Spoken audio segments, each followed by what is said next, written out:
Hey, this is Corey Marshall, and you are listening to Hawaii's #1 podcast, the Kasanova Podcast.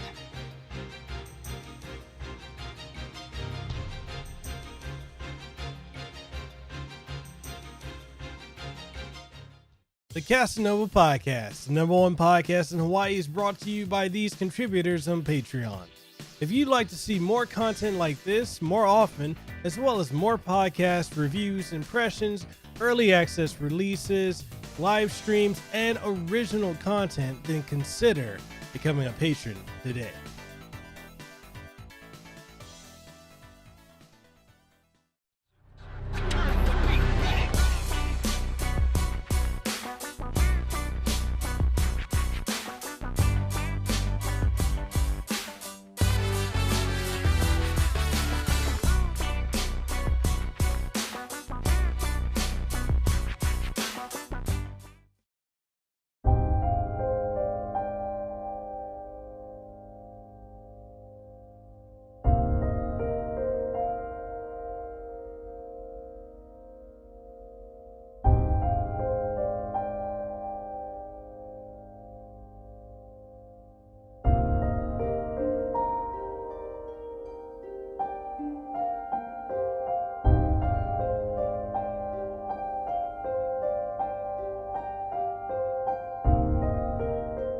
All right, and welcome everyone to another episode of Hawaii's #1 podcast, the Kasanova Podcast.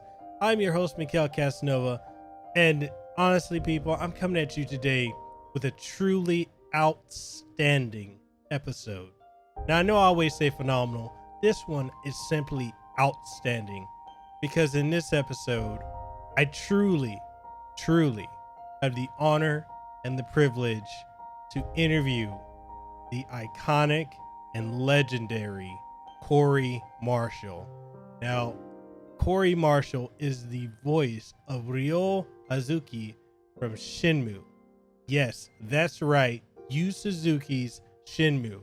Now, Corey is just an icon for this franchise because this franchise came out when we had absolutely nothing like it.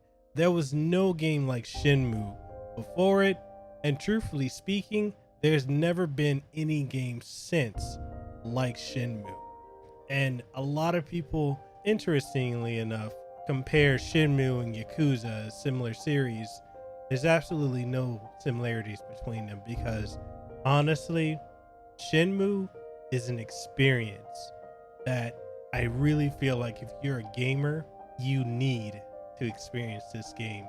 And one of the amazing parts of this game is the fact that Corey truly brought Ryo to life, just with everything from his cadence and performance, and the fact that we've been waiting for over 18 years for a sequel, and finally we are getting that sequel in Shenmue III with Corey Marshall reprising his role as Ryo Hazuki. In this episode, we're going to talk everything from how he got into the voice acting industry, ballet, martial arts, and the brilliance of Yu Suzuki-san. Now, with all that being said, if you're ready to do it, I'm ready to do it. Let's go ahead and welcome Corey onto the show. All right, and welcome everyone to another episode of Hawaii's #1 podcast, the Kasanova Podcast. I'm your host, Mekel Kasanova, and I am deeply humbled and honored to have the privilege to interview the one, the only, the iconic and legendary Corey Marshall. Corey, go ahead and introduce yourself. Hey, what's going on, Mekel? This is Corey Marshall. I think most people know me as the English voiceover as Ryo Hazuki in the Shenmue series. Awesome. And we got Shenmue III coming out here real soon, so I hope everybody's looking forward to that. Definitely, man. We are definitely excited for that. It's been a long time coming, man. 18 years now? It's been a minute, hasn't it? It's been a minute. Yeah. I guess we're closing in a couple of decades, aren't we? just a little bit, not too much. Give or take, we skipped a generation of people. It's like, oh, Shenmue. The funny thing is when the Shenmue collection came out last year, I know a lot of young people that I personally know were like, "What's Shenmue?" I'm like, "Go learn your gaming history." Head shake these youngsters today, Right? not knowing where their games came from. Oh god, it's like the same people there. Like when Terry Bogard got announced for Smash Brothers. I'm not even a Smash Brothers fan. I play it, but I'm not crazy about it. But Mhm. when they announced Terry Bogard, people were like, "What's SNK? What's Terry Bogard? Who's Terry Bogard?" And I'm like, "Oh my goodness." Right? It's kind of like asking what Virtual Fighter is or You something know, like that. I've actually had people ask me what Virtua Fighter is, and I'm like, "Are you See? serious?" No. Street Fighter, Mortal Kombat, and all that stuff. It's like that's where those games came from, right? Right, right. Well, it's I definitely am entirely honored to have you on the show. It's man, I'm nervous. I'm sweating bullets right now. I'm like, I got the Corey Marshall here on the show. Well, I'm just just a regular guy. I just happen to be doing something that I find that I'm extremely lucky to be doing. It's just something that being in the entertainment world and doing all kinds of different things and stuff like that. It's something that I've always been a fan of. Mhm. Just being a big video game guy myself and having the absolute pleasure to be lucky enough to be a part of it. It's really it's the best job that people can have. So if anybody is contemplating going into the business, I highly recommend it. Awesome. And just so the fans know, we were actually supposed to do this yesterday, and this is entirely my fault, because I ended up oversleeping. And Corey, I didn't get to tell you what happened of how this went down. Okay, Okay. okay. So we're at HawaiiCon, my wife and I, and what ended up happening was we were sitting. It was it was Sunday night, and we were sitting at the VIP room. Toasting to a successful con. It was me, the director, well, both directors for HawaiiCon, husband and wife duo, and we were sitting up there with John Rhys Davis and Mindy Sterling from Austin Powers, and we were just, and there's a couple other celebrities, Eddie McClintock and a couple other celebrities. We were all sitting there, we were drinking, and my wife's like, "Okay, I'm gonna go. I'm tired. I'm gonna go sleep," because she's a little. I thought she was tipsy. She's actually drunk. So, so she went back to the room, and I'm sitting up there, and it's like, what was it, like 1 o'clock, almost 2 o'clock, and I finished talking to John Rhys Davies, and I'm like, we were talking about Lord of the Rings and whatnot, and like, okay, I'm gonna go home now. And then the director's son and I were chatting it up, and then he walked with me because his room is near where mine is. So I go over to the room. I've got the card, and I'm like, you know how they got the I think it's the RFD or the chip thing. So I'm swiping it, and the light keeps flashing yellow, and he's like, "Is everything okay?" I'm like, "I don't know. It's not working." So I keep trying that for like half an hour with the director's son with me. Then we go over to the check-in booth, and we're like having to wait half an hour for someone to show up there. And we're like, okay, when they finally get there, I tell them, I say, hey, the lights, every time I try to use the card to get into my room, it's flashing yellow. And they're like, oh, we don't know what that means. I'm like, what do you mean you don't know what that means?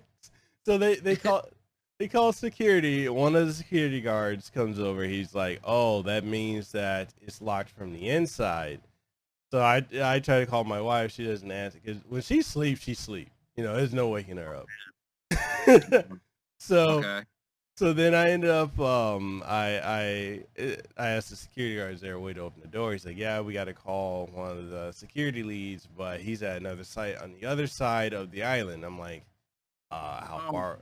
Man. I'm like, God. Dude, you might as well you just go to the store and buy a tent. Right?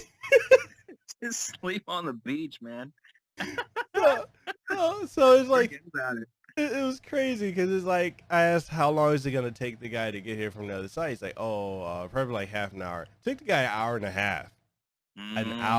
a half, because he did not want to come to this side. So when he finally got there, then they were able to get me in. But the only other thing is they had to ask my wife, "Oh, you verify he's with you?"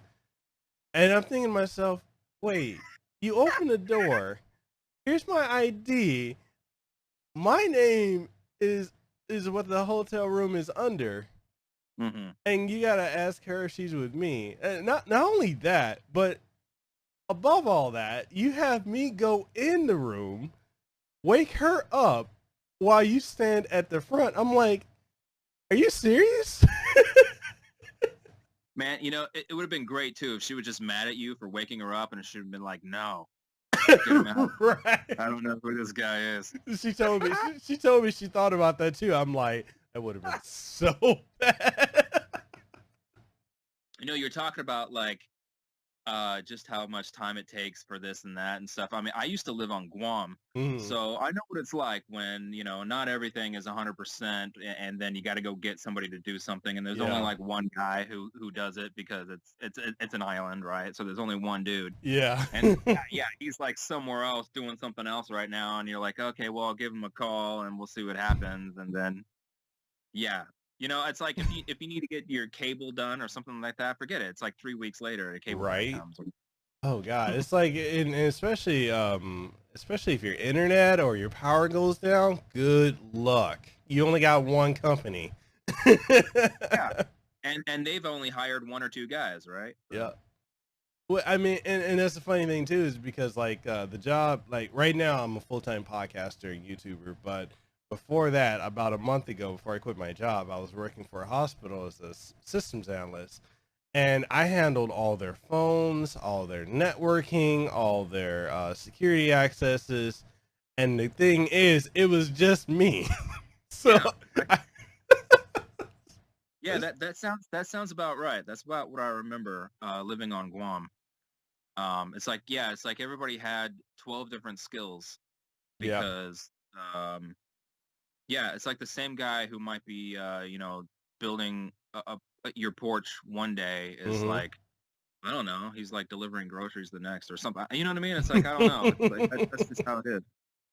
Oh man. So with all that being said, by the time I got into the room, it's like 4 o'clock, and then I sat down in the chair. I'm like, okay, I'm gonna prep for this interview. I'm gonna make sure my mic is set and everything like that. And I'm sitting there. I got my laptop in my lap, and I just passed out. And then man, I remember you got in at 4 o'clock in the morning, and then this asshole calls you up and is like, hey man, what's going on? Dude, when I called you, you were like, hello.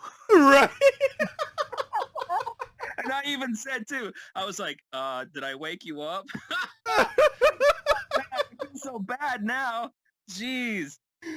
Oh Christ, man, I'm sorry. No, is my fault. You know, because I didn't intend to go to sleep. I was like, no, I'm up. I'm gonna go ahead and do this interview, and I had everything prepped. I had my microphone set up. I had my little mini mixer and everything. I'm like, okay, I'm gonna do this. And then when you called, I was like, wait, what? What's going on? And I looked at the phone. I'm like, who is this? I've been getting a lot of telemarketer calls from California, so I was like, what is this number? And I'm like, and then I answered it, and I'm like, hello?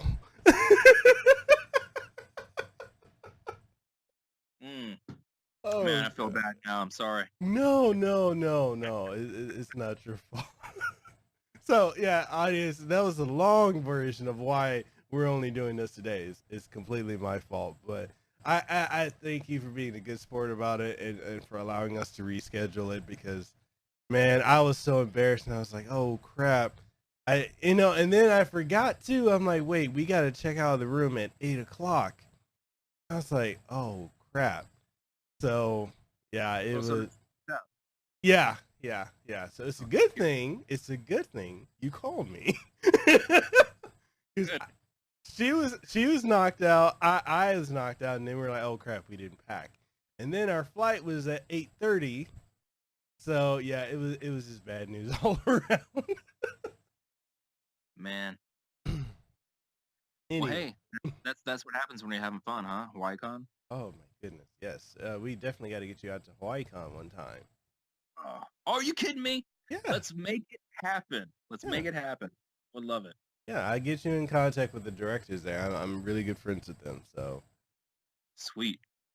So any excuse to go over to the islands? Are you kidding me? Any excuse? Yeah. Hey, I just, the thing is that I'm an outdoors kind of guy. You know what I mean? So I don't know. The thing is that we just we don't really, all right, let's say. Okay. A lot of people do a lot of the touristy things. We have done those things, you know what I mean? 'Cause I think just a lot of people do that. So yeah, we've seen that, we've gone to the luau's and all that kind of stuff. But really just for us, it's just about like kicking it, just relaxing and actually having like local food and stuff like that going. We look up where, locals like to go and all that kind of stuff because we're also big food people. We just enjoy, good food and like good, like maybe home cooked food or something like that. If we can find a place like that, we really enjoy it. But yeah, we'll just spend a lot of time outside, kicking it on the beach, doing some hikes and stuff like that. So that's what we really like to do, food and like outdoor stuff. So you guys would love my wife. She's from I don't know if you've been to Molokai in Hawaii. It's one of the smaller, probably like one of the smallest islands, but she's from there, and she knows, like, no matter what island we go to, she's like, okay, this is where we need to go for food here. This is where we need to go for hikes. This is where we need to go for camping. Whatever. She knows everything like the back of her head. I'm like, wait, I've been on Oahu and Big Island longer than you. She's like, look, I know people. Like, okay, I'm not gonna argue with you.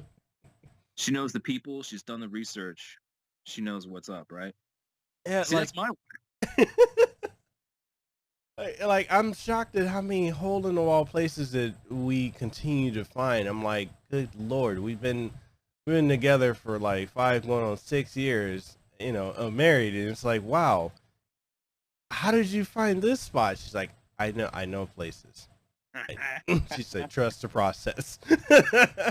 So when I go to HawaiiCon or whatever it is, and we'll hang out, and you gotta promise me you're gonna bring your wife along too. Does that sound like a deal? Of course, she wouldn't have it any other way. Sounds good. Oh man, we're supposed to plug your social media and some projects that you're working on. Shenmue III. We completely skipped over that. I'm so rude. Tell people where they can find you. Yeah, well, you guys can find me on Twitter and Facebook, right? So Corey Marshall Voiceover Pro. But I want to warn people though, because it's not just about Shenmue. Like, it's my personal page. So that's one thing I always warn people about. It's like, look, man, I'm not just like all about Shenmue or all about video games or whatever. Like, if you can't handle what I'm talking about, then it's okay. You don't have to be my friend. You can actually unfriend me. I'm not going to be offended. So, like, yeah, you can find me, Corey Marshall Voiceover Pro, but it's my personal page. So if you don't like, me talking about how just like issues that's going on in the world, you know what I mean, as far as like, gender or minorities or politics or anything like that. And if you don't like any of that, hey, it's okay. You don't have to be my friend. That's cool. Yeah.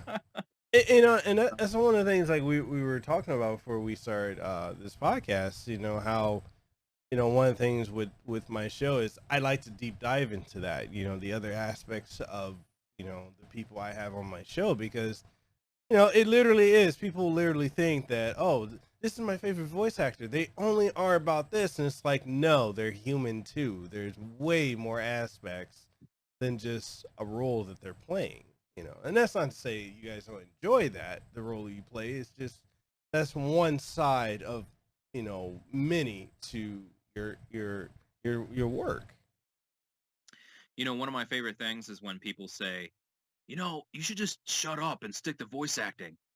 And I'm like, well, you're on Twitter too, so maybe you should just shut up and be an Uber driver or whatever it is that you're doing.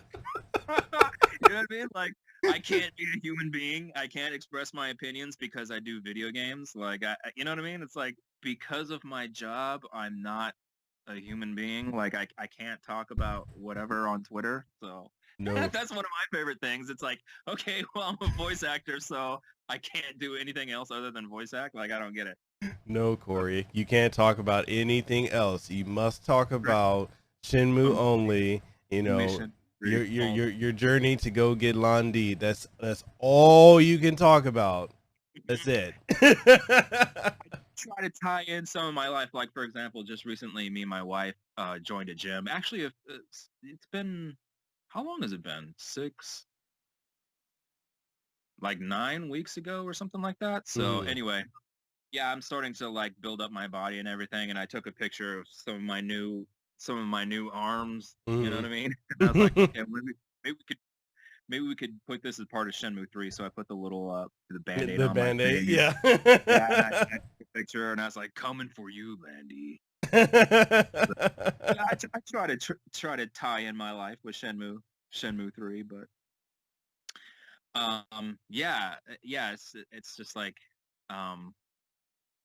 as I was just talking to you, like a lot of the things that I'm into, outdoors kind of stuff, but that kind of ties into the thing is that when I was young, I worked for a place. You're still young. What are you talking about? Oh, well, I guess the beard is fooling people. Back in the Shenmue I and II days, I worked for a place called the Citizens Campaign for the Environment, and so stuff like that really, helped shape me as the person that I am today. You know what I mean? You really kind of see a lot of the things that are going on just everywhere. It's just everywhere. And we took care of a lot of things locally, like there's GE next to us, and just things like weird things like they took some of their waste and put them in these barrels that's supposed to be, sealed, and they dropped them in the bottom of the Hudson, and they said that it was safe and that it's fine and everything. Well, of course they did testing on the river, and they went down and they found out that indeed these barrels were leaking, and of course they didn't want to clean it up because it was going to cost them so many millions of dollars and all that kind of stuff. But one thing that we did was that we got a whole grassroots organization of citizens all around the whole area to sign petitions and donate and to get all that kind of stuff, so that the company was forced to clean up the mess that literally just spilling toxins into the Hudson River. You know what I mean? Where people play and swim and fish and boat and everything. You know what I mean? Wow. And so it's just like just doing stuff like that, you realize that it's not just huge, big, national efforts all the time. Yeah. It's little things too that happen locally all the time, and you realize that those kinds of things are just everywhere. Yeah. So that's something that really shaped me when a lot, and it really just the thing.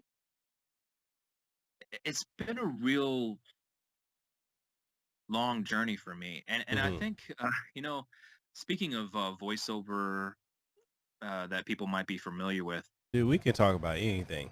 Literally, we can talk about your work and helping the environment, because that's very important, and that's something I know my wife would love to hear, because she's all about the environment. She does a lot of agriculture and whatnot. So if you want, dude, we can dive into it. No filter, go for it. Yeah, I was talking about like the Miyazaki films that I watched when I was a kid, right?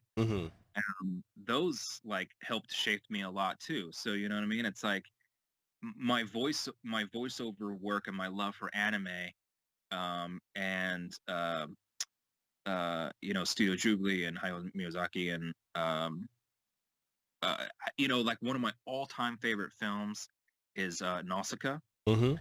And I remember that had a profound effect on me too, right? About Mm-hmm. how how their ancestors just destroyed everything, and this toxic jungle came in and took over this whole area and all that kind of stuff. So Mm-hmm. yeah, it's kind of interesting that helped shape me as well, and that's that anime side of me that uh, not only shaped me as an environmentalist, but somebody who went into voiceover as well. Mm-hmm. You know what I mean? Yeah, yeah. Yeah, I just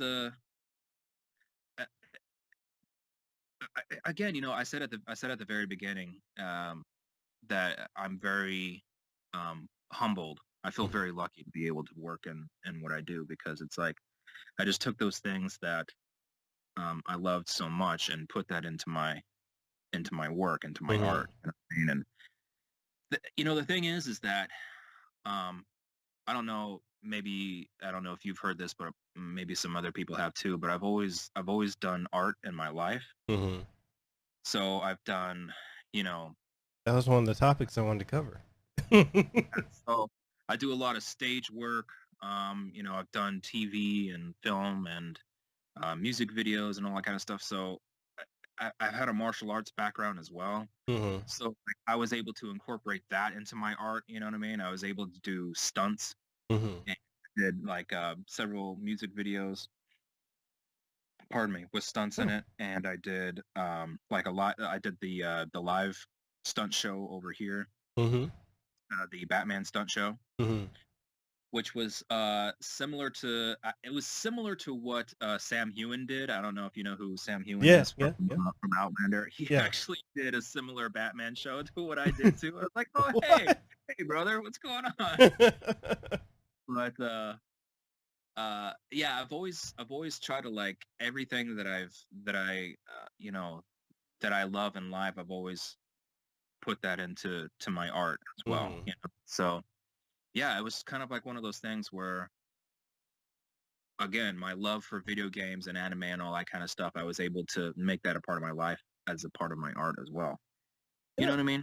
yeah. And I feel like, being able to do that, you're very, very, very much a Renaissance man, I'd say. And you're very well cultured, and between the arts and music and acting and everything that you do, it helps give you a greater world view perspective, and that's something that I think is an experience that a lot of people should try. Like, do different things, learn about different cultures, learn about music, engage in music, engage in acting, and also learn about the environment that you're around. And I think a lot, especially with this generation, and I think you and I coming from the same generation, where we didn't have the internet at the palm of our hand like this current generation does. So it's like we actually had to get out and learn about stuff. We had to go to the library. We had to, there are different things. We had the TVs and news stations telling us, and then we also had to go and learn,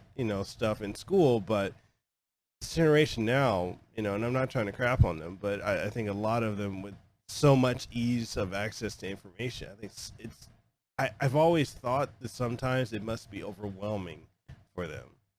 You know, Yeah. it's too much information. It's like, oh, what do I do with it? It's like, apply it. Learn a way to apply it.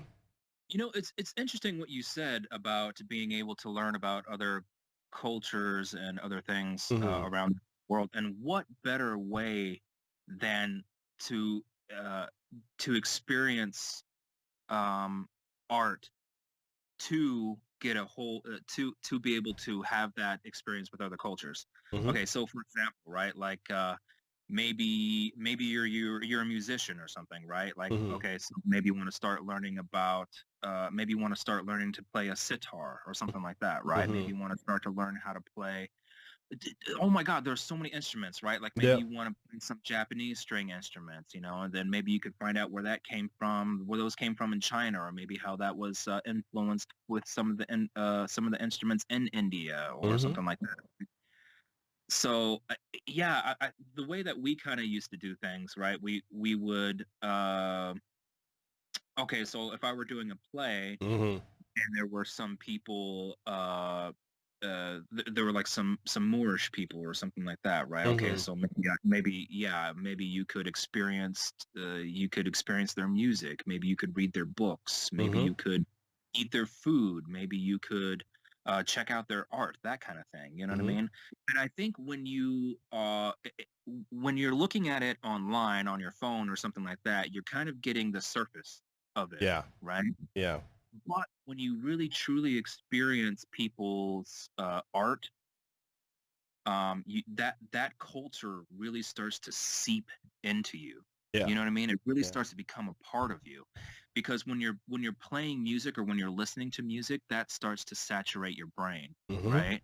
When you consume the food, I mean, the food literally becomes a part of your body, right? Yeah. When you see the art, when you start to when you view art of somebody's paintings or something like that of that particular culture, that starts to really fundamentally change who you are, because that artist is expressing themselves fully Yep. in that art, right? So Yeah. whatever it is, like I said, if it's a painting or something like that, they poured everything into that painting, their full art potential for you to view back. And those kinds of things really start to, I think, like I said, saturate into your body. So you're right. When people start to look it up on their phone or whatever, maybe you could watch a video or something like that. That's a little bit better. That's a media that is good.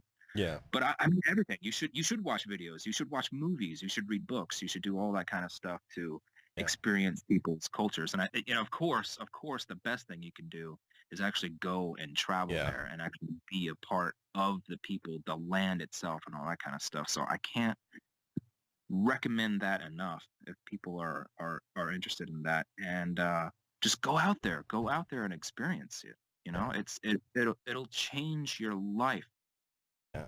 And that's really like one of the key things, I keep telling a lot of the the youth, that because I do a lot of things with the youth out here in Honolulu, and I tell them all the time, and they can be anywhere from, say, ninth grade up to 12th grade, and sometimes there's people that are in their first or second year of college, and when I talk to them, I tell them, like, hey, travel, get off the island, go to the other side of the world, go somewhere safe, but travel to get a more well-rounded view of life, yourself, and the world. Because if you just stay where you are, you're limiting yourself, and you need to know how people do things in another country, another culture, and by discovering new things about other people, you discover new things about yourself, and it helps in the process. If I stayed in Samoa for all of my life, I'd be entirely different than what I am now. If I stayed in Memphis, Tennessee, and never came to Hawaii, or I never traveled to other parts of the world or went international, I would not be who I am now. And it's like I see the difference between myself and my siblings. My siblings didn't travel, I did, and we have completely different outlooks on things. I mean, yeah, it is also the aspect of individual, we're being individuals, but at the same time, it's like I can speak on certain things, and they're like, "Oh, how do you know?" I'm like, "Because I went there." Yeah.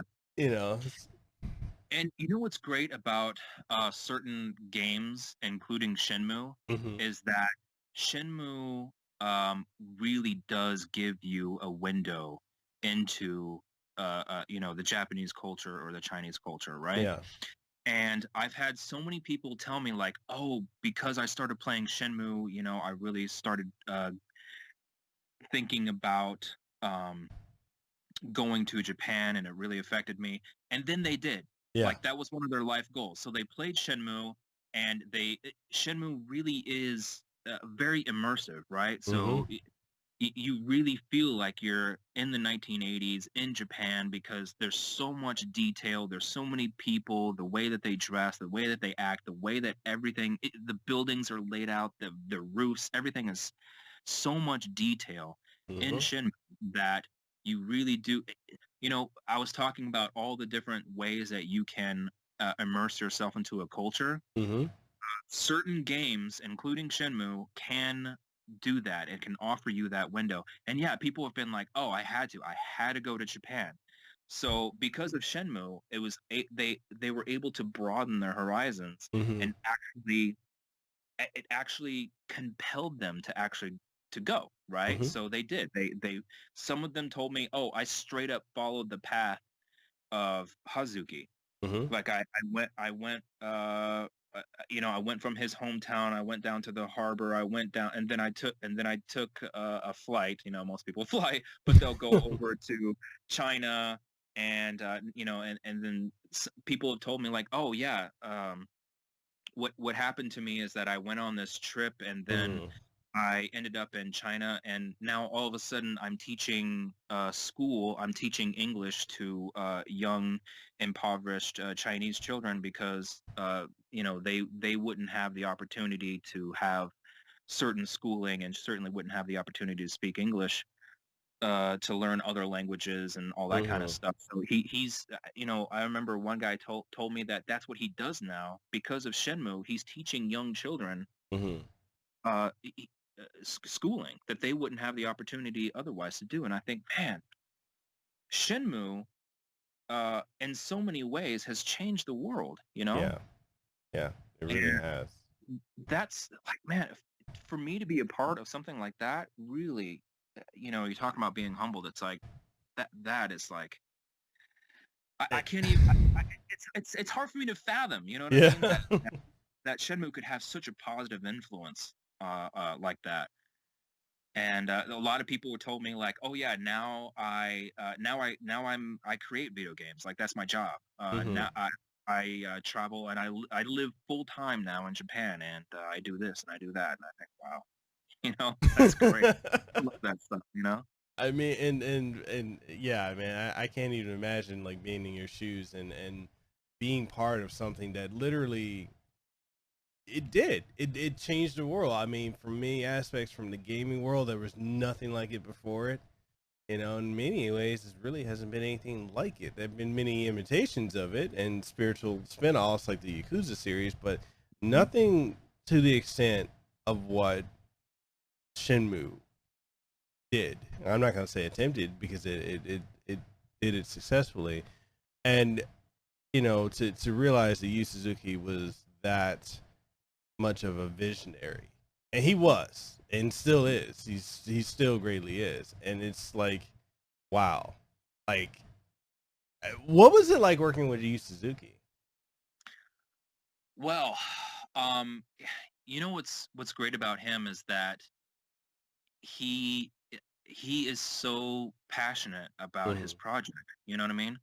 Shenmue is like it's like a child for him. You know what I mean? Mm-hmm. Like he really does nurture it. You know what I mean? He really does live it. He really does. I was talking about all the details Mm-hmm. in Shenmue. It's because they spent so much time with crew and all that kind of stuff, getting all those details. They went out, and they made sure that they took it was photos at the time. Mm-hmm. They took photos of buildings. They took photos of bridges, that details of maybe some like if it were a bridge in China or something like that. It's because Mm-hmm. there was a dragon swooping down at the end of the bridge or something like that. Like I remember when I went there, they showed me all the research that they did, and Mm-hmm. they showed me all these pictures and stuff like that. And they said, yeah, we really are trying to get all the details correct. So we had to get a lot of people out there Mm-hmm. to to make sure that everything was laid out,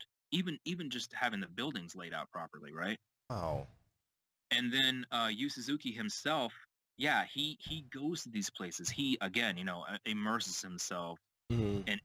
in these places, in these cultures and stuff like that, so he can truly get an understanding of what it's like to actually be there. So when you play the game again, you feel Mm-hmm. like you're there, right? Yeah. So yeah, he really just goes through that process, you Yeah. know. And yeah, when you talk to him about Shenmue, and you're discussing the game and all that kind of stuff, you can really tell. It really does mean so much to him. It's not just a job. You know what I mean? It's not Yeah. just like, oh hey, I make games and I want it to be cool. which is fine. I mean, there's a lot of really great games out there that are cool, right? Yeah. And guys are like, dude, I love the money. I love the like sports cars and the ladies that come with it. I understand. But you can tell that for Yu Suzuki, it's definitely a passion. You know what I mean? It's definitely a different level for him. It's something that he truly, really deeply cares about. Mm-hmm. And being in his presence, you know that. You can feel that. So that's I would probably say the biggest thing that I get from him. Mm-hmm. It's great too. He always, whenever he has his laptop with him, you know what I mean? He's always eager for me to play. He's like, oh, we just built this part, and we'll go into the details about you walking in the mud, and he was like, oh yeah, we had to get these footprints right, and when it rains, of course, the footprints are gonna fill in with water and all that kind of stuff. He loves to go in about that kind of detail. You know what I mean? He likes to kind of like geek out about that kind of stuff, and I love it, man. I love listening to it. We were talking about so we were talking about the mud and the rain, and we were talking about the water and the reflection off of the water, and all that kind of stuff. He really revels in all the details.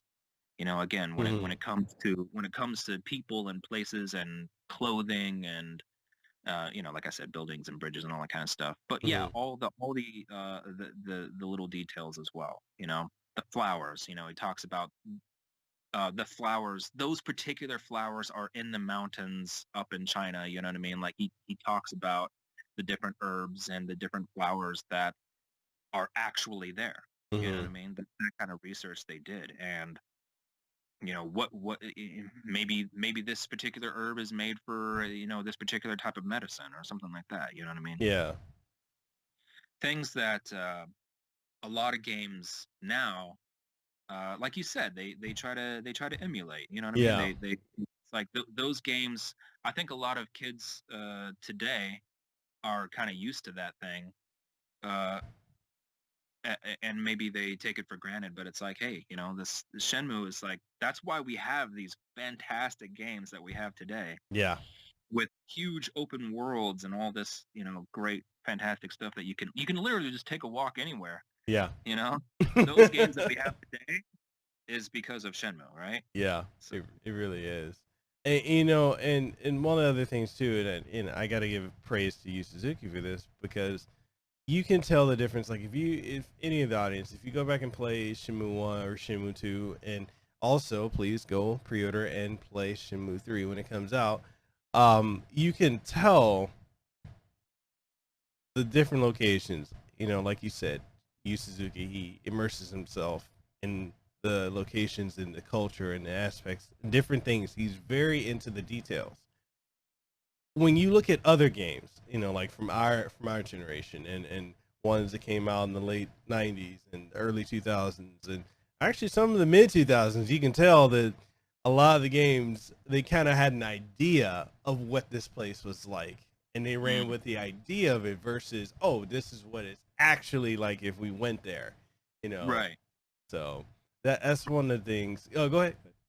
I was just gonna say, well, it's just because it's easier, right? Yeah. It's definitely more time and a lot more effort and a lot more money. Yeah. To get it 100%, right? So, and that's one thing that people talk about with Shenmue, right? It's like how much did it cost to build and all that kind of stuff. It's like, well, I mean, yeah, you're gonna spend more time, you're gonna spend more money getting it just right. Yeah. I think I was talking to somebody before about how I thought it was great that in it was Assassin's Creed, where they were able to digitally they were able to digitally render Notre Dame because they had the technology. You know what I mean? It was more cost effective for them at the time, but we're talking about a game that like just came out, right? So we're talking. When did it come out? 2018, 2019? The original Assassin's Creed? No, the Assassin's Creed that just came out we were talking about it because Notre Dame had just burned down. Oh, yeah, 2018 is the most recent one, yeah. And I thought, wow, isn't it great that we have an actual representation of Notre Dame in a game right? for people to go and explore. Like you can actually go all these places that, you know, you probably wouldn't be able to go And if you were yeah. just a regular guy, right? But I thought, wow, that's interesting that piece of history, that piece of culture is now immortalized forever in a video game. I thought Yeah, that was pretty interesting, right? definitely. But yeah, I mean, nowadays it's a lot easier. You can shine. You got your lasers and you got your laser grid up there. And how much easier is it to make a Notre Dame nowadays than, you know, for example, if Shenmue had to do that, well, they'd be like, all right, well, let's get a whole bunch of people and they can be guided to secret places that maybe only the monks go to or whatever. You know what I mean? And then they have to take photos and they'd have to draw it all out.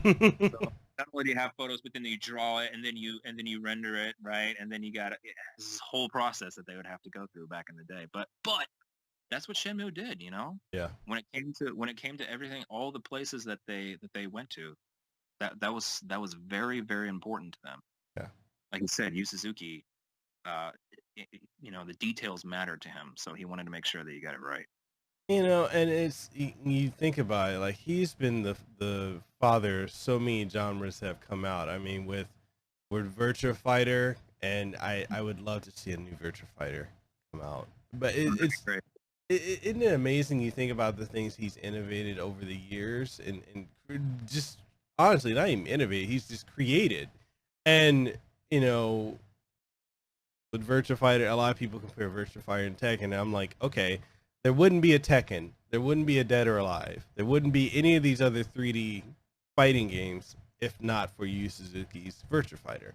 You know, you wouldn't have the open world exploration style, do whatever you want to do, sandbox games if not for Shenmue, because that it wasn't there beforehand. And not to say that it couldn't have possibly have happened, but it's just one of those things where it's like he did it when no one else was doing it. When no one else, it wasn't even on the radar of other people to do it. Yeah. So you know, it's like when you have a totem pole, right? Mhm. And you're building a totem pole, what's the most important part? Is the base, Right? right? Yu Suzuki is that base. Right? Everybody else has built on top of his ideas, of his concepts, right? So you're right. It's not like, well, okay, well, would it have never happened? No, it would have happened. But because of Yu Suzuki, we realized when it was possible, how it was possible. He was the roadmap. Mm-hmm. He was the guy who laid it down for everybody else to build on top of that totem pole, right? Yep. Yu Suzuki is that base. He's the most important part for everybody else to build on top of. Yeah. And it's like you think we have him. No, go ahead. Oh yeah, I was just saying, yeah, we have the games that we have today because of him. Yeah. I mean, like, okay, let's step into the DeLorean and let's go back to like the 90s, early 90s. Like, think about Sweet. this. Think about this. Okay, so we had Street Fighter come out, then we had Mortal Kombat not long after. And that was what we were thinking. Okay, this is the pinnacle of games. Like, we'd never seen anything look as detailed as those two. And I remember when digitized characters was like the hot thing, and you had all these companies ripping off of Mortal Kombat to do that. And then the next thing you know, it comes out right after Virtua Fighter, and it's in full 3D, and it's fluid, and you it's can move your characters right from side to side. I mean, like real fighters do. It's not just going back and forth on a screen, right? And it's like you remember when that came out, it was nothing like it before. Like, we were all used to sprites, and then whoa, we got the 3D polygons. Wait, what? You know, and it's just like I said, he did it when no one else was doing it.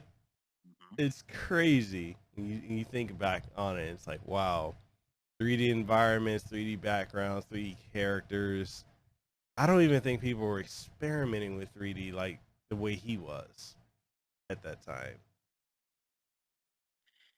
Yeah, you know, I think let's see. The best we had was we had Tron Yeah.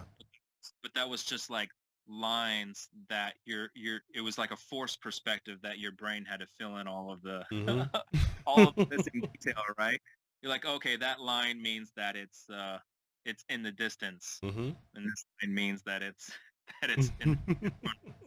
But that's the best we had, you know what I mean? That was a long time ago, but there's nothing that could fill in the blanks, right? Until we had stuff like that. Definitely.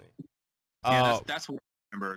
This is the first time having any kind of like what would be considered 3D yep. was with games like Tron, where it was forced, and Mm-hmm. you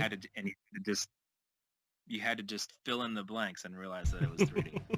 You know what I mean? That it was 3D in quotes. Right? Oh man. What do you think of? I've heard a lot of people. It is kind of funny. This is also one of those situations where I think people need to know some little history of gaming. But I've had a lot of people say, "Oh, there's no difference between Yakuza and Shenmue," and I'm like, "There's a world of difference between Yakuza and Shenmue. They're very, very different games." But Yeah. what are your opinion? What's your opinion? Um. Um. Yeah. Well. Yeah. I don't even know where to begin on that, actually. So so why so why do people say that? I don't know.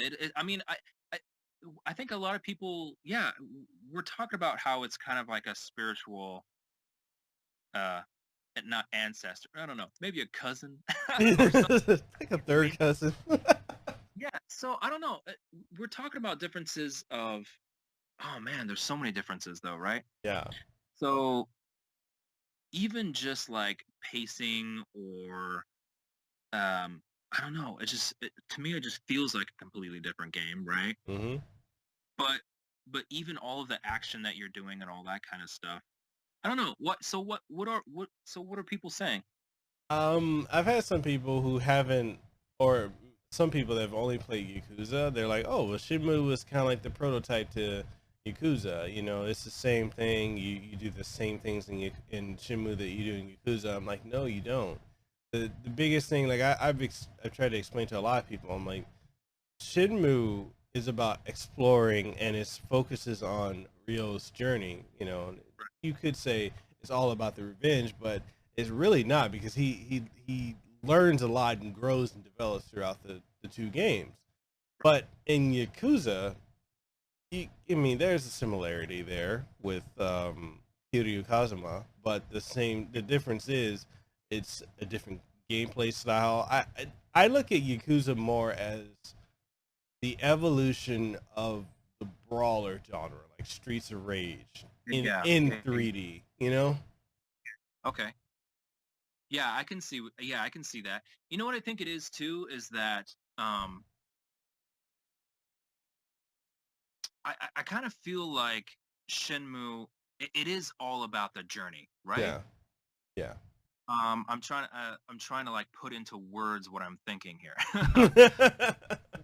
So yeah, I think I almost feel like in Shenmue, it's like you're living Yeah, the character. You're living Hazuki, right? yeah, I definitely, I'm definitely trying to tell you that it's a different feel overall. And I think you're right, right? Like there's an evolution of the brawler type over when we're talking about Yakuza. I just feel like it's completely different. Not a completely different game, but a completely different genre. yeah, yeah. I almost feel like yeah, when you're with Shenmue, when you're playing Shenmue, I almost feel like it's you're playing life, Yeah. and but but at the same time, it's an interesting life. Yeah. You're going on this quest, right? You need to find the man who killed your father, but at the same time, you're meeting all these interesting people Hmm. who teach you martial arts, kung fu, life lessons, all those kinds of things. Hmm.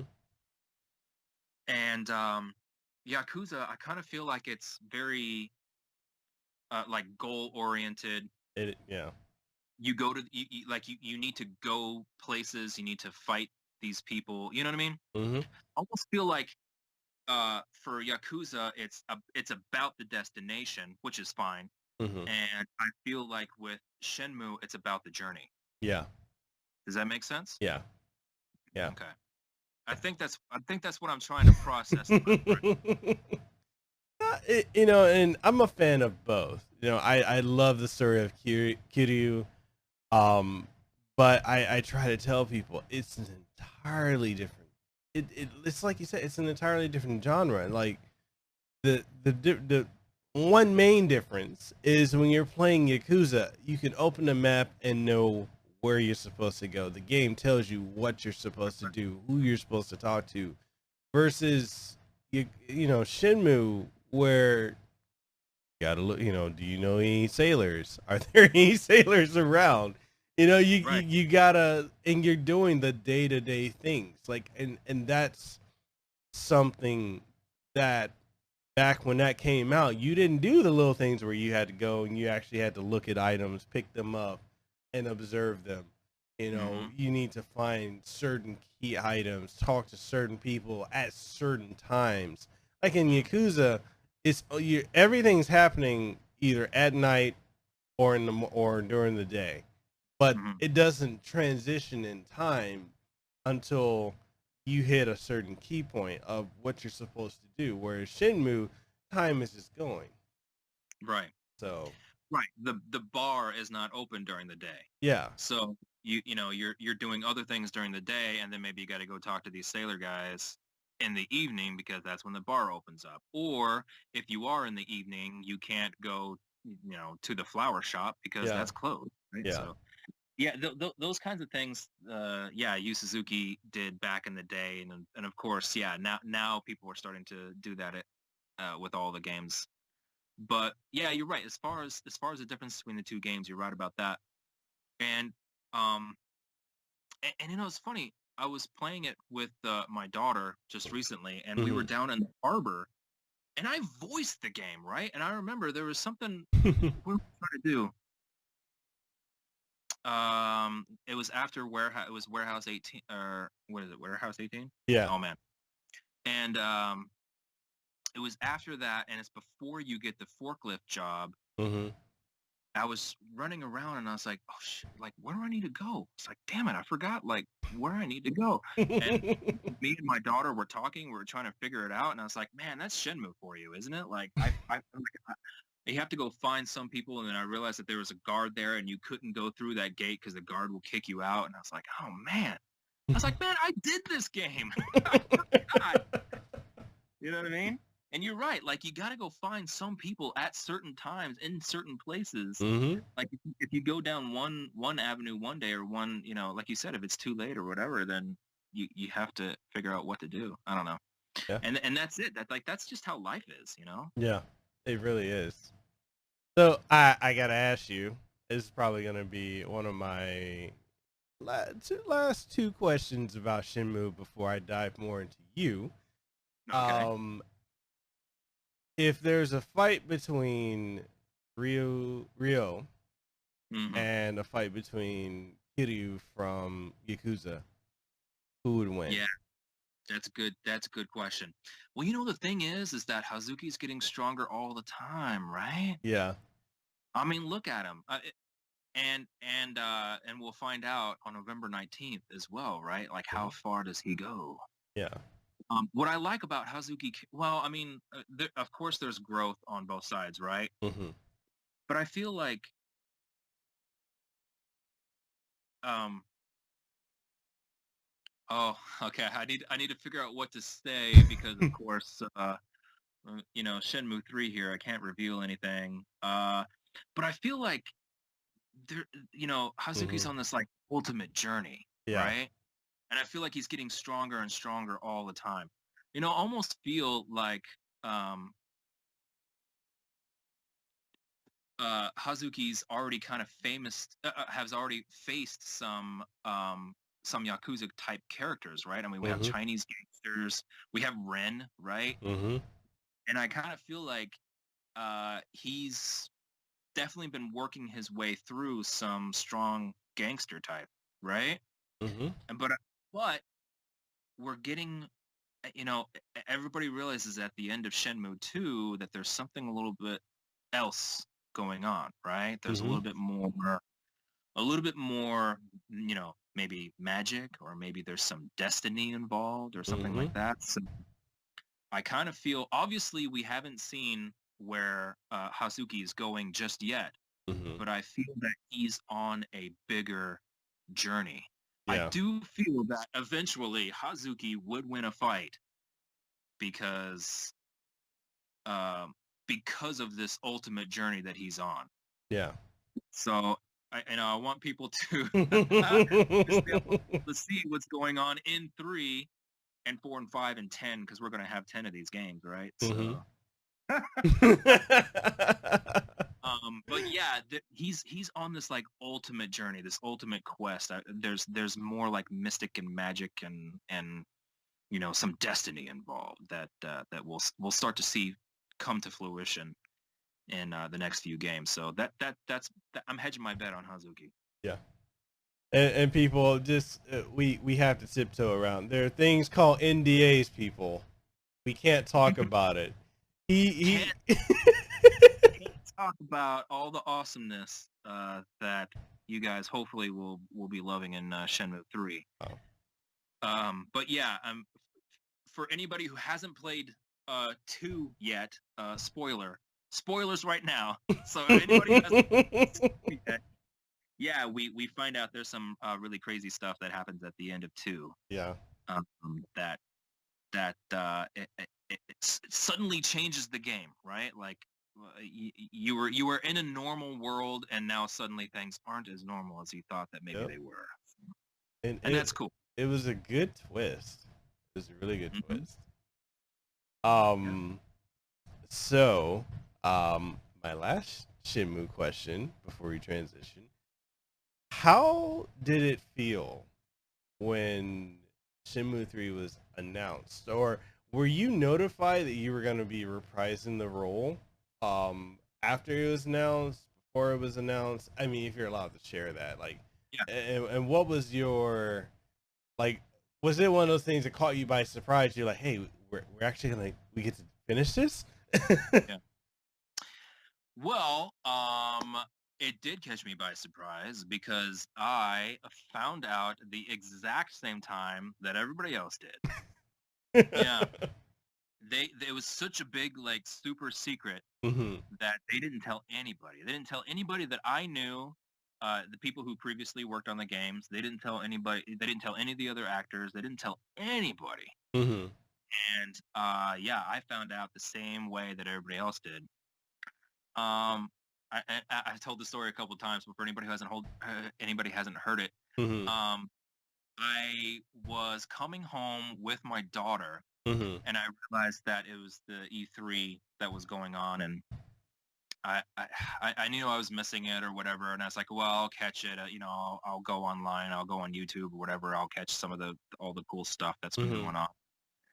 And it was like, it's one of those dad moments, you know what I mean? Where I had like, my daughter with me, and I'm trying to hold her hand, and I had a whole bunch of stuff. Yeah. Arms, and I remember I was carrying like a bag or some total dad moment, right?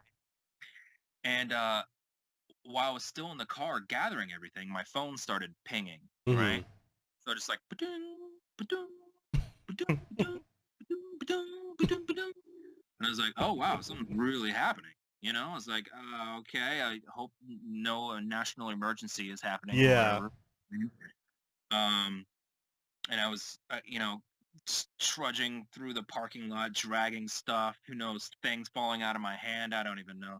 And I was trying to make my way up the stairs.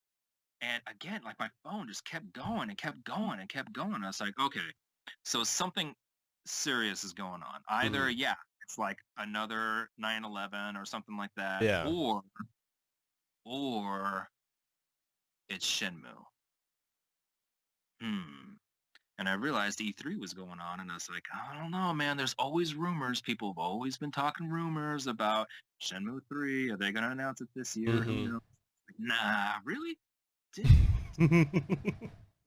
And I'm thinking about this as I'm going up the stairs, right? Mm-hmm. Fumbling with the keys, trying to get him in the lock, like stupid dad stuff. Mm-hmm. My wife actually comes to the door and she opens it for me because I'm unable to. And she has her iPad in her hand and she looks at me and she goes, "Did you hear?" And at that minute, I was like, oh, okay, it's probably. And I kind of looked at her and I was like, "Is it Shenmue?" And she goes, "Yeah." So yeah, immediately I went back onto, I think somebody was doing some sort of live feed or something like that. Went on to, I think it was YouTube or something. I think I found it pretty easily. Mm-hmm. And I just, and yeah, found out during the announcement, all that kind of stuff. And what's interesting is that it was so super secret that if you remember, there was some sort of like little trailer that they did with Hazuki and Shenhua. They were walking, Yeah. and part where he jumps over some stones over a river or something like that. Mm-hmm. That guy is Mm-hmm. not. Yeah, they found a guy who sounded similar to me and actually had him voice Hazuki. Oh. That's how like secret the whole thing was. They didn't even tell me. And I was like, hey, they found somebody who actually sounds like me.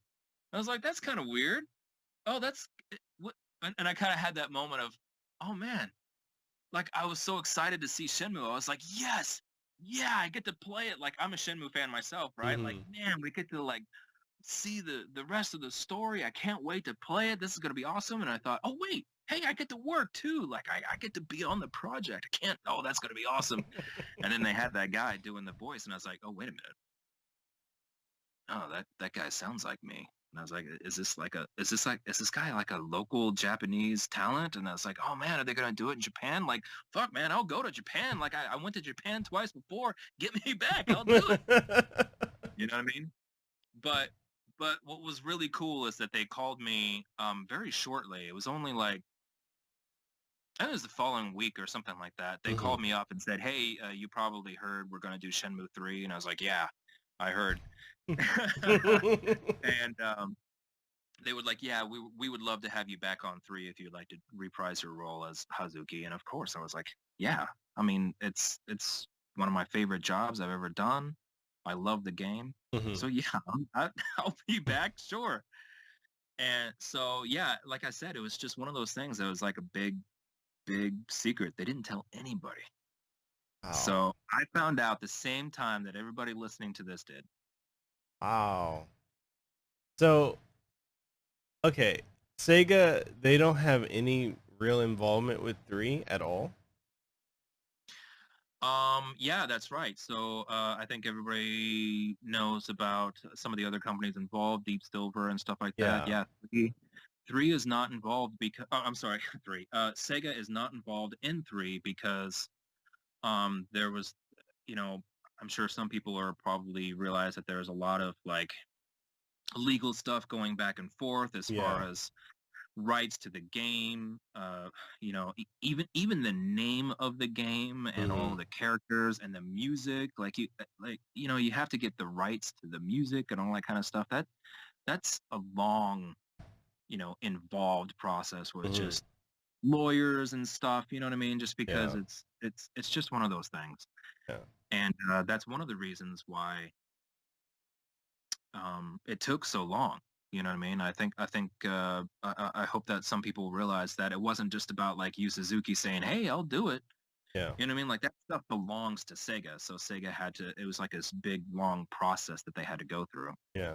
A lot of talking and negotiation and all that kind of stuff. So yeah, I remember somebody talked to me years ago and they were like, oh, why don't we just do a Kickstarter? And I was like, yeah, you could do that, but it's more than just that. Yeah. Like not just about raising the money. Yeah. And there's just so much involved. But again, I talked earlier about Shenmue being this passion project of Yu Suzuki. So yeah, he's going to go through it. It's like if he has to take 10 years or more to get the project, he will. And the thing is that because of all the fans out there, that people were asking him all the time, like, hey, when are you gonna do Shenmue III? What's happening with Shenmue III? When's it? You know what I mean? And he's seen it all over the internet. The same things that we see, he's seen them too. So that he was just like, I have to do it. I have to do it. The fans want it. They need it. The fans don't want it. The fans need it. So that was foremost on his mind for the longest time. Yeah. But Yu Suzuki did what he could. He had to he had to take on some partners, which is fine. And another thing too, I hope a lot of people understand that a lot of the business decisions that are taking place, it's actually not YSNet. It's not Yu Suzuki. A lot of it has to do with some of these other entities, and I mentioned Deep Silver before. Like, that's what they do. You know what I mean? Like, they're in the business of the video game business. Like, that's what they do full time. So if anybody has, if anybody's wondering like why the decision was made for the exclusive on the PC on the Epic Game Store. Yeah. Why did that slip my mind? Anyway, if anybody's wondering like why decisions like that happen and why Yu Suzuki made that decision, well, he didn't. You know what I mean? Like, companies like Deep Silver did that. Yeah. Again, that's their job. Yeah. So there's a lot that goes into that. Again, legal stuff with all of the rights to the game. That's why it took so long. People were talking about business decisions. Hey, that's just the nature of it. You got so many huge, powerful people making all these decisions, and Yu Suzuki and people like me, we're just like, hey, let's just make this really great game. You know what I mean? Like, do something for you guys. You know what I mean? But there's just business involved, and that's people have asked me questions like, hey, why did you make that decision? Dude, like, I'm an actor. What are you talking about? Are you kidding me? Talk about the totem pole. I'm like, man, I am so out. Like, I'm a leaf on a tree. Like, I don't have any decision at all on what happens. So don't ask me. Yeah, people have asked me questions about like, hey, why did you guys decide to do this? And what about the refunds? And I'm like, dude, are you kidding me? I'm just some stupid actor. God, I have no decision making. Oh my God. And that's the thing that's so funny, because being a content creator and a YouTuber, I see it so much where you've got these YouTubers who out of nowhere they're stock analysts. They talk about the stocks of gaming companies. I'm like, do you have a background in finances? Like, do you truly understand that? Or they'll talk about, this is why this business decision was made. And I'm like, were you sitting in on the business meeting or with the board? Like, it's cool to speculate, but we're not the ones that make these decisions, it's crazy. Right. Yeah. Speculation is one thing. Like, yeah, guys talk about it all day. That's fine, And one thing that I love is fan theories. I love reading fan theories. I can read those all day. I love that stuff. But yeah, I hope that people can understand that there's just a lot. I mean, there's so many people involved, and there's the making of the game, but then there's the business side. Yeah. So whatever. I hope people can take that away from this conversation. Definitely. And we're going to wind down to the last couple of questions because, I really don't want to take up too much of your time. I've taken up an hour and 17 minutes as of this recording. And having a good time. I guess it's okay. Time right? So I definitely want to ask you, what, I know we talked about things that you like to do. You're into martial arts. We do acting, and you're into the environment. So if you don't mind, can we dive into that? Like, how did you get started in each? I know it's 3 separate questions, but work with me. Let's dive into that, because I really want to dive into who Corey Marshall is beyond Shenmue. and you're Okay. very passionate about these 3 different items and many other things too. And I want to dive into it. I want you to, here's the ball, run with it, throw it. So about me, huh? Yeah, I mentioned that I did a lot of stage work. Mm-hmm. Or I still do stage work. I just did some stuff just recently. But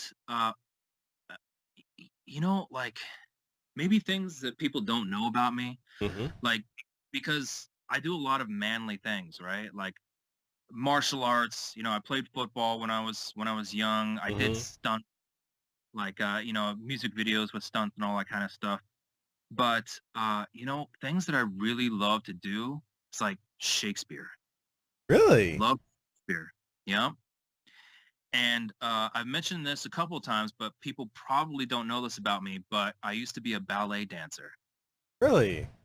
Yeah. So, you know, I because of my martial arts background, Mm-hmm. I was doing theater and all that kind of stuff. And I kind of did some. I auditioned for a musical, and they said, "Hey, you're actually pretty good at moving. Mm-hmm. Like you can dance." And I'm like, "Well, I guess I can move because of my martial arts. Like I'm not a dancer." And they said, "No, no, no, you're great." So I started doing a couple of musicals, and they taught me choreography, and I was able to do it because I was strong, right? Mm-hmm. And they realized like I could leap around. I could do a toe touch or something. You know what I mean? They're like, Mm-hmm. "Damn, man, like you can get your legs up there." And I'm like, "Well, yeah, because I can kick people in the head." You know? And they're like, "Hey, great. Well, so I started doing more stuff like that, and then like I started taking dance. Mm-hmm. And I asked somebody, "Well, what kind of dance do I need to take?" And they said, "Well, if you want to be a serious dancer, you can take like tap and jazz and all that kind of stuff. But if you want to be a serious dancer, you need to take modern dance and you need Mm-hmm. to take ballet."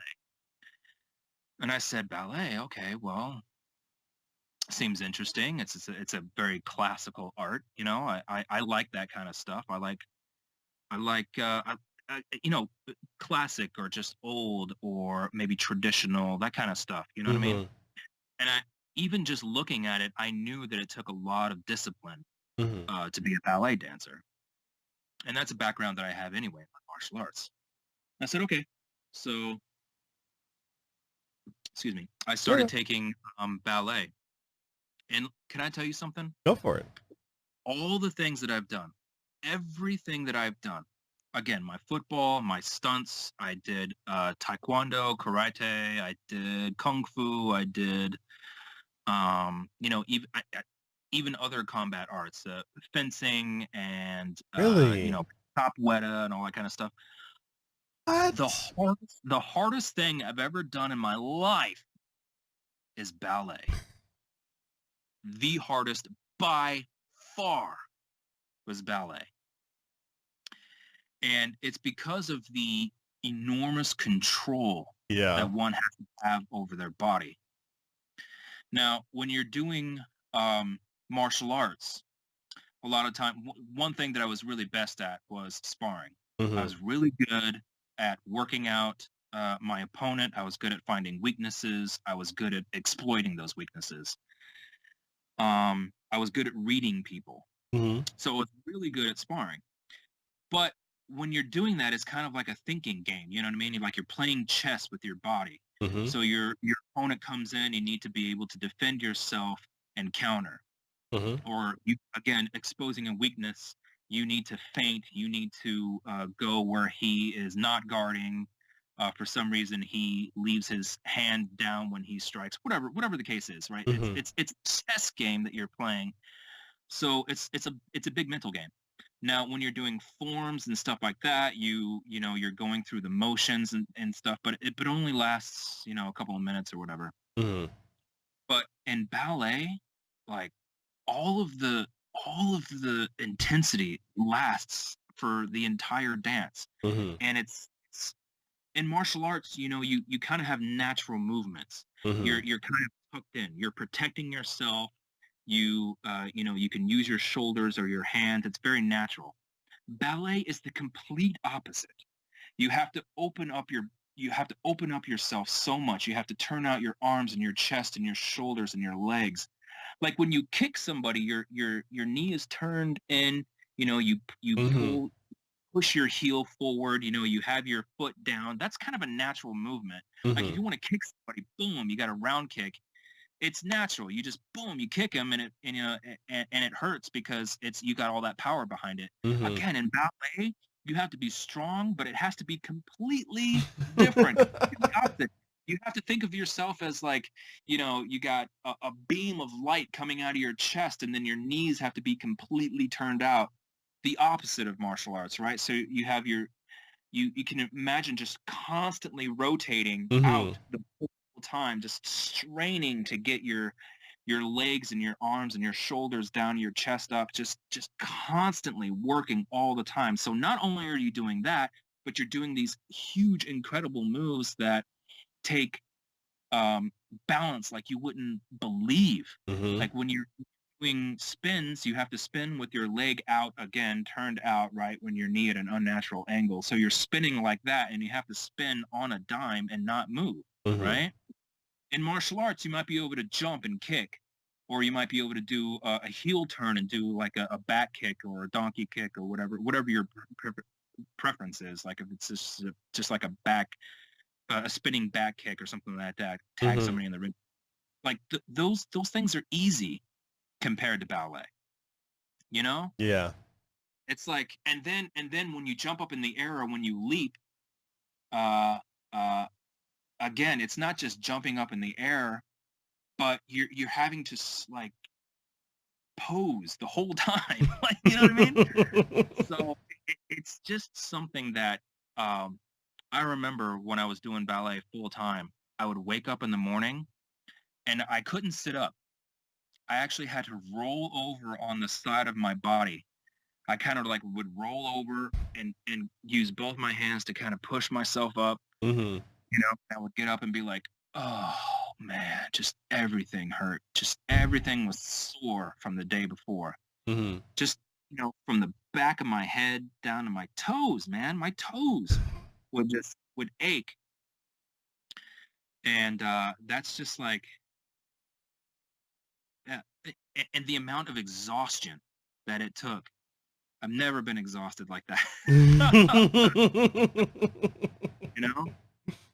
So, I've heard football players say the same thing. And these guys are like professional NFL players have said like, oh man, like ballet, damn. This shit's you know what I mean? Like, yeah, when you're doing it right, it's really hard. Like, you can kind of go through the motions and kind of like pretend like you're doing ballet.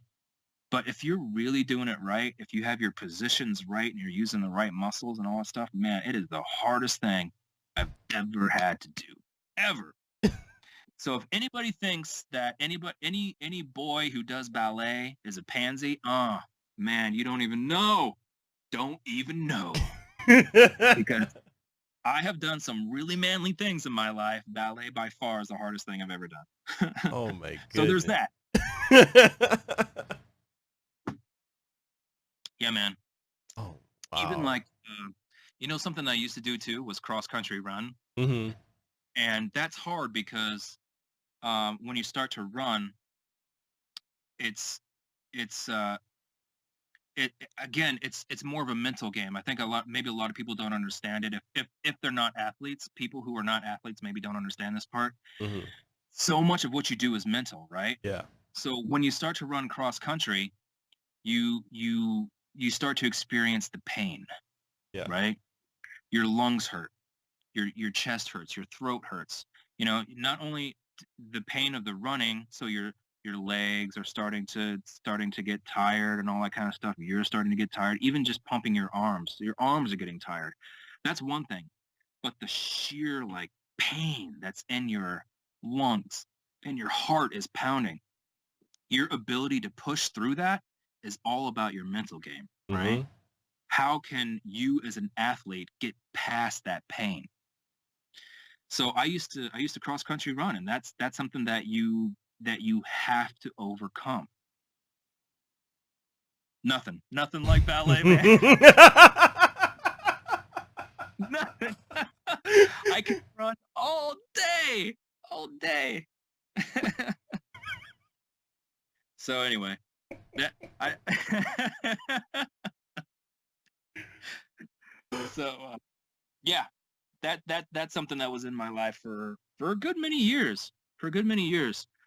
I almost did it professionally.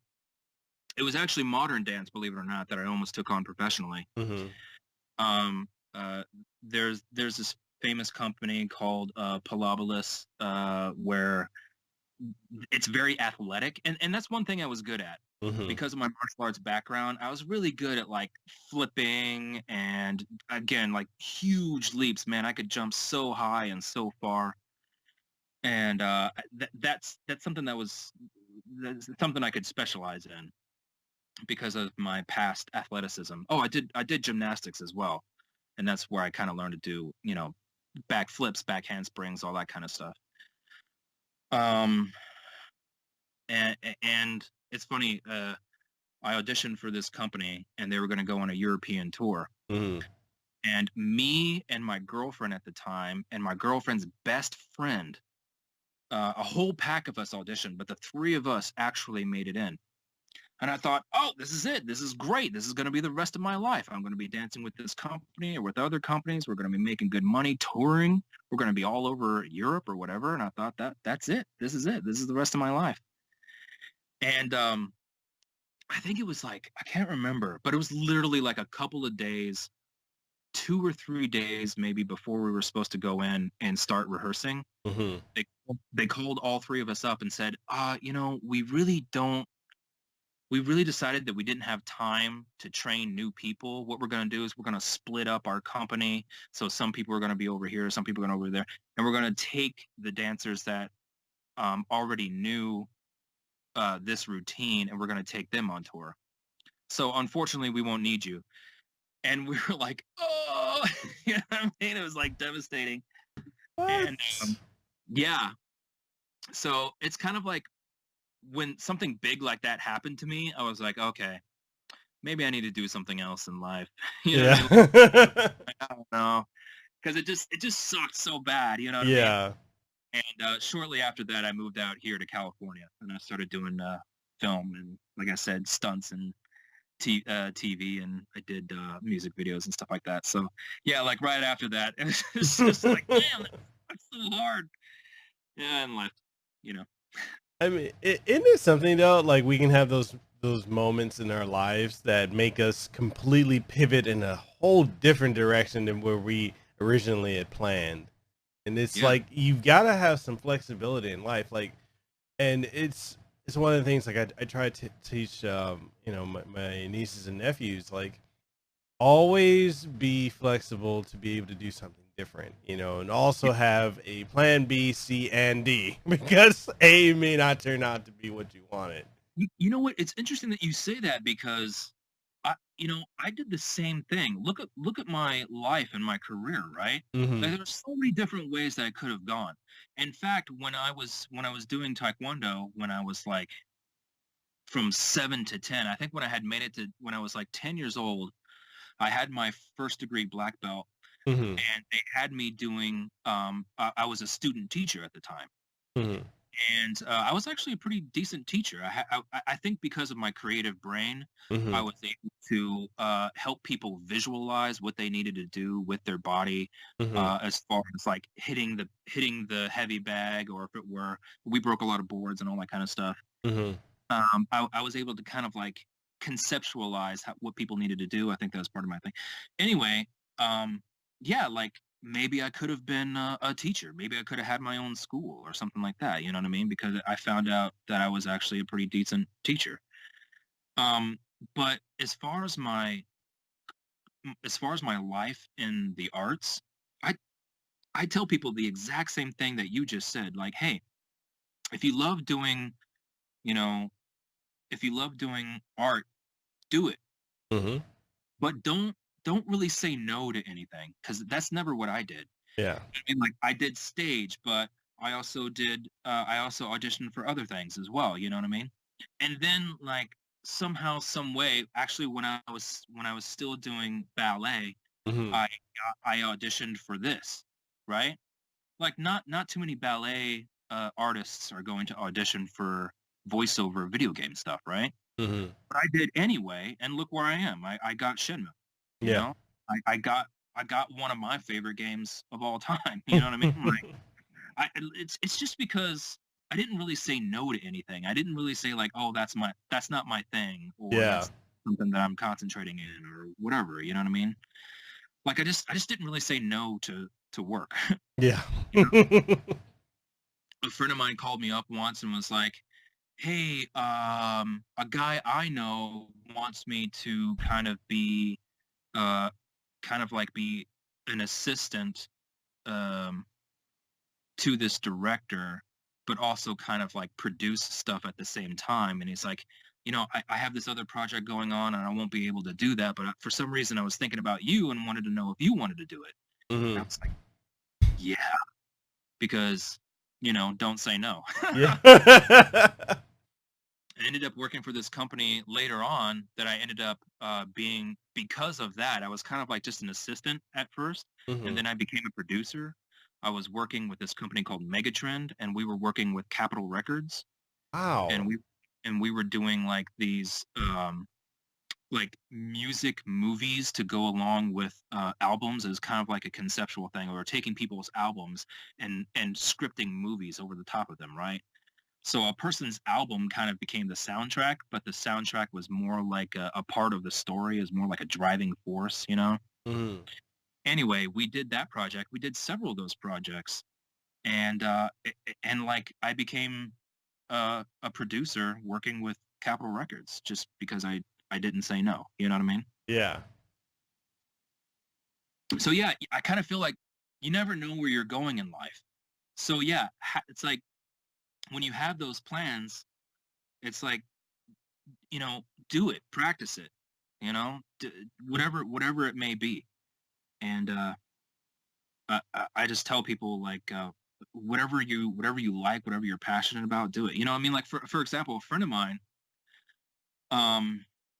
this is another art versus art thing. He was like, he was doing all these indie films and stuff like that. And then a friend of his, because he played the guitar, a friend of his was like, hey man, I need some help, mixing this music. Could you come on with me and we could kind of like mix up this music, we'll put it all together. And he was like, yeah, sure. And so they ended up doing all kinds of projects, and he made all kinds of money playing guitar, mixing other people's music, and having them come. They ended up getting a studio, and then they ended up buying all this equipment, and they had like just everything that you needed, all these microphones, all these instruments and all that kind of stuff. And they worked with all kinds of people, Yeah. So yeah, I tell people like, yeah, just even if you love video games, that doesn't mean that you can't do what you do.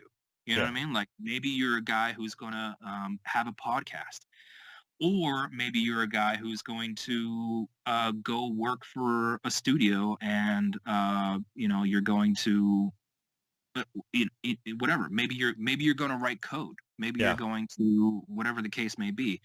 So there are so many. If you love video games, there are so many different things that you can do. You don't have to be just a voice actor. You could be the guy that's actually making the game. You know what I mean? You could be, you could work. Oh, here's another thing too. You could work in a studio. There's a girl I knew who was working as the receptionist and was going to school to get her degree and all that kind of stuff. And then she ended up directing some of the projects that were happening there in that studio. And it's just because she happened to be the receptionist who was getting her education at the time. And then she ended up directing projects while she was there. You know what I mean? Yeah. So yeah, you could be board operator. Yeah. You could mix all of the sound. If you love video games, it doesn't mean that you have to be a voice actor, right? Yeah. So yeah, I people the exact same thing you did. Yeah, and you just never know. And it's one of the things like I've been teaching my wife as well. I tell her like you never know what opportunities are there, because you never know the people, like certain people you run into. you never know who they know or what type of position or what company or what opportunity that they have for you. It's like, don't say no unless it's something, that illegal or something like that. But don't say no to an opportunity. And it's like, and she's a naturally bubbly person, very friendly, very sweet, and complete opposite of me. Hey man, opposites attract, right? Right.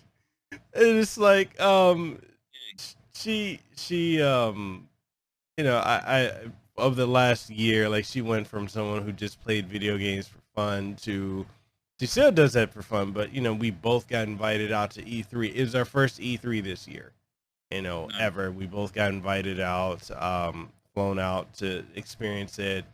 We got to go to Gamescom, we got to go to Tokyo Game Show, different things that we've been able to do just because she listened to me when I'm like, don't say no. Don't say no. And it's like, she's like, wow, I'm having to do a lot. I'm like, yes, now we're at HawaiiCon. Now we're doing different things. It's like, it's always keep a door open for change. Never shoot down opportunities saying, no, I'm just going to do this, because you never know. I mean, I thought I was going to do IT for the rest of my life. And I've been in IT for a decade. And it's like, I pivoted to something else. You never know. Yep. You're right, man. I've literally heard people say like, oh yeah, that's not really my thing. So I don't know if I could help you out with that. And I think like, oh man, like, how can you say that? How can you do that? If it's something that, if it's something that you like or something that you want to do, but maybe it's not something that you've had training in or something like that, you could just say like, hey man, yeah, give me the opportunity to give it a shot. I'll do whatever, Yep. So down to the last 3 questions. One question I want to ask you, actually, last 3 questions. So what are, with the exception of Shenmue III, what are some other projects that you currently have in the works that you are allowed to share? Oh, let's see. Actually, you know what? I need to get my beard on your level. I'm trying. Oh, you know what? I tell people there are 2 people in the world. There are guys with beards, and then there are ladies. So.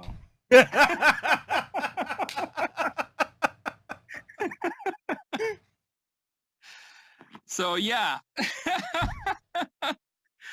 Yeah, beard brother. Keeping it real. What can I say? Right?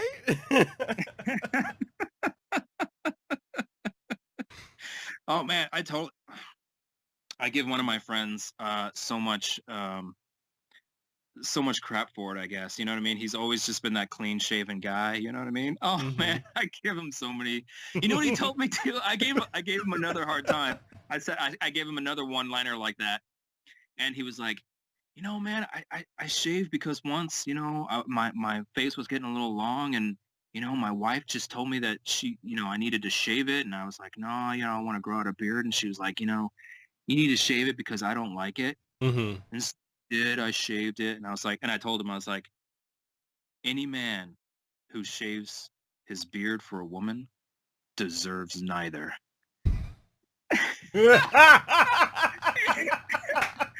And he was like, wait, what?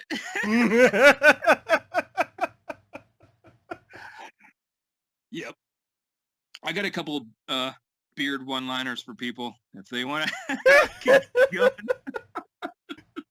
This is how I can tell you and I can hang out and just crack jokes all day. Love it. Oh man. Okay, what was the question, man? It was oh god, what was, okay, what was it? It was what are some projects that you have in the works, not Shenmue III, that you're allowed to talk about? Yeah, I just slowed down a little bit. I was doing a stage project over here locally, Mm-hmm. but I think I slowed down right now. I'm I'm actually going to start contacting a couple of directors that I know. Mm-hmm. Uh, but I'm just kind of at that stage in my life where I'm not interested in doing a lot of work. You know what I Mm-hmm. mean? Like I just kind of want to do larger, maybe well-known projects. You know what I mean? Mm-hmm. And it doesn't have to be like the main role or anything, but I just kind of want to do something that I like to do. You know what I Yeah. mean? Because I used to do just all kinds of work. You know what I mean? I used to Mm-hmm. do just even if it were small projects, just getting paid, whatever for the day, and then I did some anime projects and stuff like that back when I was back, in New York and all that kind of stuff. But I'm just kind of the point now where it's like, maybe if it's Final Fantasy or something like that, I know and like, or maybe a friend of mine. Oh man, a friend of mine just booked the One Punch Man season 2, and he did some work Wow. on that, and I was like, yeah, see, that's the kind of stuff that I would love to do. One Punch Man season 2. I love that thing. That was great. Right? I never got a chance to read the manga, but I love the anime series that they had. The show is amazing. Yeah. It's funny, concept's ridiculous. You're like, what? A dude that can defeat all of his opponents with one punch? That's kind of lame, right? No, it's great because he can defeat all of his opponents with one punch. And his life is just terrible because of it. But yeah, I forgot the role that he told me. I'm sure I'll look it up again. But yeah, we have a poker night with a couple of like directors and voiceover guys and stuff like that. Mm-hmm. And one of the guys, um, actually, we all do a bunch of really good work. But the guy who's hosting it, yeah, he told me that he just booked One Punch Man. Not just booked, but this was a while ago now. But he Mm-hmm. booked Man and did some stuff on it in season 2. It's like, yeah, that kind of stuff. I'm gonna start hunting around to see if guys that I know are doing stuff like that. Okay, definitely. Um, The short answer is I'm taking a little bit of a break right now. I got my anniversary coming up and all that kind of stuff. So me and my wife are gonna celebrate 11 years. So we're just congratulations. gonna take a whole weekend, and I think my daughter has a fall break coming up, so I think she's gonna go over to a friend's house and we'll just have all kinds of great food. Maybe go to a Korean spa or something like that. I don't know. We'll see. All right. What advice? You've been giving advice the entire podcast, so this is a redundant question, but I'm gonna ask it anyway. What advice would you give to fans in the audience here that would love to get into anything from voice acting, ballet, Yeah. sports, martial arts? Yeah. Well, it takes the work, right? Mm-hmm. I talk to people sometimes, and I think their face kind of melts on me sometimes when I'm like, oh yeah, what you need to do is start taking some classes, right? Start doing some voiceover classes, because it's you need to be a good actor first. It's not about just doing silly voices or something like that. Like you got to really go in there, be a good actor first, and then if you got some characters, build on top of that. Mm-hmm. Like just start hanging out with people. You know what I mean? Find people. Don't be shallow. Voice actors because you want to do voice acting, but find people that you like. You know what I mean? Like I found some people on this Shenmue project that I love hanging out with. You know what I mean? And it's like, hey, start hanging out with people that you like, because I've given so much work to my friends, and my friends have given so much work to me. You mentioned this earlier. You just know people. You know what I mean? Yeah. But it's funny. I remember people's faces kind of melting when they're like, oh, yeah, I guess I need to take some classes. You know what I mean? What? I think they just kind of thought like I would tell them like, oh, you want to do voice acting? Oh, I know a guy. Are you busy tomorrow? You want to do some voice actor, stuff? You want to be on a game? Like maybe that's what they thought I was going to say. Like just come on over and do the work tomorrow. I don't know. But it's kind of like anything, right? Yeah. Like if you be a painter, you got to start painting, right? Mm-hmm. You got to start taking classes. You got to start having mentors, people who can tell you what to do, maybe even out of your style. Or if you are concentrating on a particular style, maybe you need to find again somebody who specializes in that. Mm-hmm. You need to take those kinds of classes. That kind of stuff takes time. Takes, Mm-hmm. you know what I mean? And it's interesting. Bill Black is the voice actor director for the English version here in LA, Mm-hmm. and he told me something which I thought was pretty interesting, because a lot of people are doing auditions and doing work from their home. They have a home studio and all that. We all do. We all have a home studio, Mm-hmm. because even if it's just for auditions, you have to have a home studio. You have to have a decent mic. You have to have a little setup, whatever it may be. So you can send in auditions, and sometimes people send in their work that way. Mm-hmm. But he told me, he was like, if you want to work in voiceovers, he's like, you have to move to LA. Yeah. It's like, there are a couple of hot spots around the United States, Texas, New York, Los Angeles. He's like, if you want to do voiceovers, you have to move to LA. He's like, why would I hire anybody else from anywhere else Mm-hmm. when I can walk out of the door, stick my hand out, and grab an actor? You know? And I was like, yeah, that's a pretty good point. And he's like, people send me emails and they're like, well, I live in Ohio, but I want to be a voice actor. He's like, I tell them to move here. He's like, I don't care if you have to live with 6 other people in a single room. If you want to be an actor, you have to move here. And I was like, okay. I mean, that's what I did. I moved here. You know what I mean? Mm-hmm. But that's something that he said. He's like, yeah, there's a lot of people who just think that they can do voiceovers from wherever. He's like, I never hire those people. And I was like, oh, okay. Yeah, I guess that makes sense. Yeah. He's like, because there are just so many great people here in LA. I can get them to come into a professional studio. I can mix all the sound myself on a board. I can do editing here, and then I have people who edit. I have a whole team of people, and he's like, why would I want anything else when I can have the best that are already here in LA? And I'm like, okay, makes a lot of sense to me. So that's one thing that he says. He says, he said there's a lot of like animation that happens down in Texas. He says, of course there's animation, but also a lot of video games that happen here in California, particularly like LA and all that kind of stuff. So move to one of those places. 2, do the work. Mm-hmm. Gotta take classes. You know what I mean? Like I don't know. I don't know what else to say other than that's just something you have to do. But yeah, if you want to be a ballet artist, man, you gotta take class. It's not gonna happen any other way. Gotta take class, and that's hard because it costs money. Mm-hmm. It costs time. Sometimes it's like you have to have a flexible job, whatever that may be. Mm-hmm. To be able to go into classes whenever those classes are. And those things are, I don't know, man. I don't know what to tell.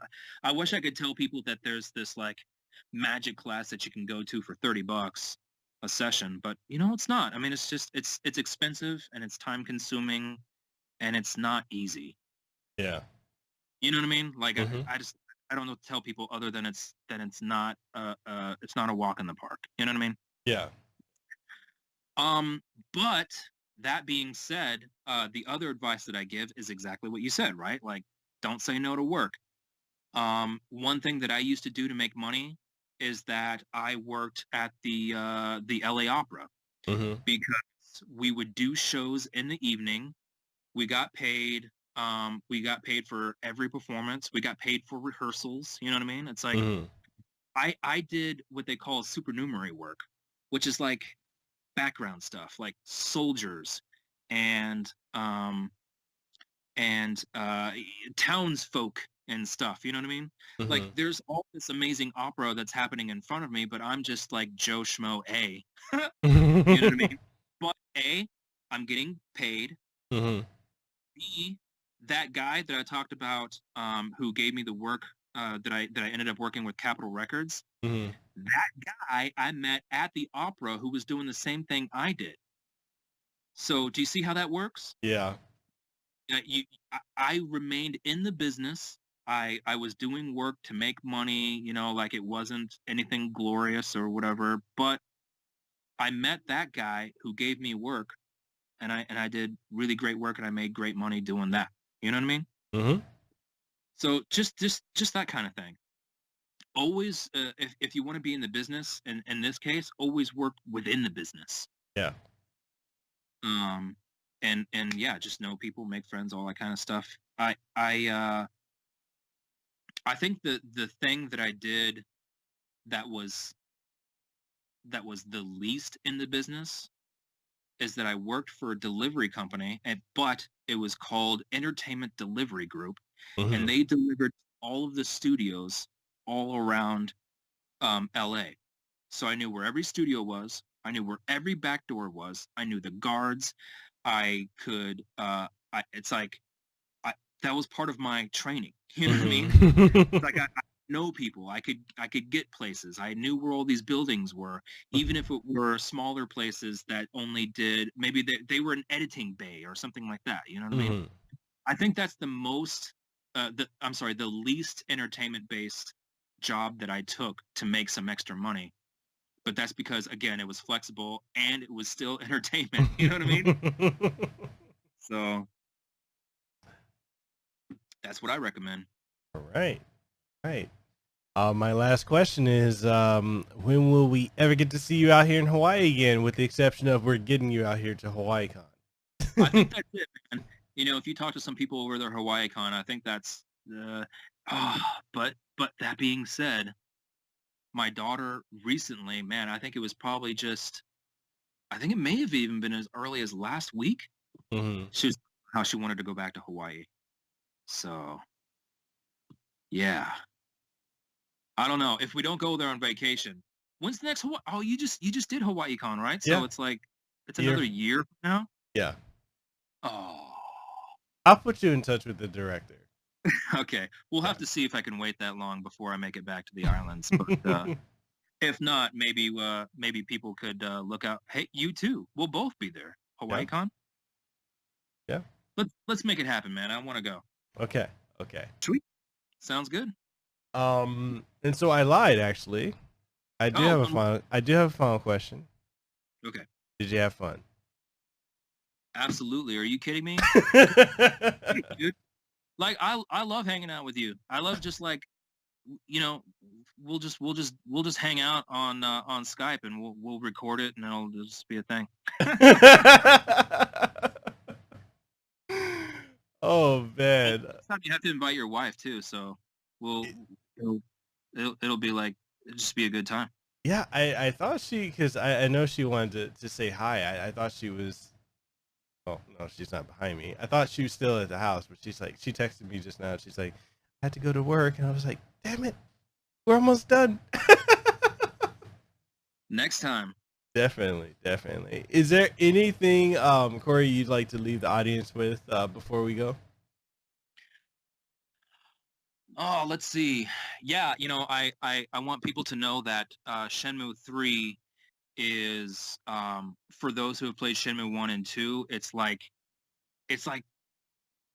you'll get that nostalgia. Mm-hmm. You know what I mean? Because it's a continuation of those games, right? It's 1 and 2. It's the 1 and 2 continuation, obviously, because we're going into 3. So you're going to get that same feel, that same Shenmue play, that same, it's like the same tasks in combat and all those things that we love, and the same story and all that stuff. We're able to continue that just perfectly. Mm-hmm. We're picking up exactly where 2 left off, going into 3. So for all those who are hoping that they're going to get that same experience, they are. So, be happy about that. But that being said, it's Shenmue 1 and 2, but to the next level. Mm-hmm. Right?